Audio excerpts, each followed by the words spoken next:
টিপে সকাল 9টা থেকে মোবাইলের মাঝে চার্জ নাই, মোবাইলের মাঝে চার্জ নাই। এবার মাইকিং চলে সকাল 8টা থেকে বিকাল 4টা পর্যন্ত কারেন্ট থাকবে না। এবার টেনশন আছে না নাই? সারাদিন কারেন্ট থাকবে না। আর যদি কারেন্ট না থাকে আমার মোবাইলটা বন্ধ হয়ে যাবে, আর ওই পারে কথা বলা যাবে না।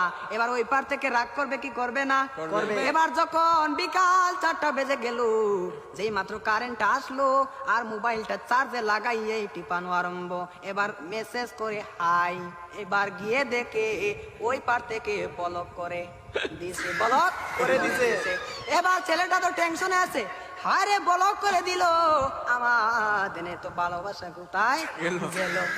এবার 2 দিন পরে ব্লকটা খুললো, 2 দিন পরে ব্লকটা খুললো। এই 2 দিনের মাঝে ছেলেটার আরেকটা হয়ে গেছে, আরেকটা হয়ে গেছে। এবার মেয়েটা বলে তোমার সাথে আমি পালিয়ে যাব, আমাদের বাড়িতে মানবে না, চলো আমরা পালিয়ে যাই। আমি রাগ করেছিলাম, আমার রাগ তুমি কেন ভাঙ্গাও না? আর ছেলেটা রাগ কি ভাঙ্গাবে?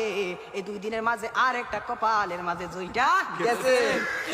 ওই মেয়েটা বলে চলো আমরা পালিয়ে যাই, ছেলে বলে চলো। এবার ছেলেটা মনে মনে ভাবে তোমার একটা শিক্ষা দিতে হবে। এবার মেয়েটা সকালে স্টেশনের মাঝে গাড়ি গুটি লইয়া রেডি। এবার ছেলেটা তো আসে না, আর মেয়েটা বাড়িতে কি যাবে? বাড়ির মাঝে 3 হাত লম্বা একটা চিঠি দিয়া পাইছে। পাশের গ্রামের রফিক মিয়ার সাথে পালিয়ে যাবে, বাড়িতে চিঠি দিয়ে যায়। আমি আর বাড়িতে মাঝে কোনোদিন আসবো না, তার নয় কার না, আমি আর কোনোদিন বাড়ির মাঝে আসবো না। আমি চলে গেলাম পাশের গ্রামের রফিক মিয়ার সাথে। এবার রফিক মিয়া তো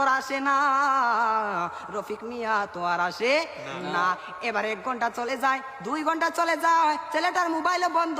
মেয়েটা তো আর বুঝার বাকি হলো না, আমাকে চলে গেল ছাড়িয়ে, আমাকে ফাঁকি দিল। এখন তো মরা ছাড়া আর কোনো উপায় নাই। পরের দিন সকালে মাইকের যাওয়া শোনা যায়, সকলে পড়ি ইন্না লিল্লাহি ওয়া ইন্না ইলাইহি রাজিউন।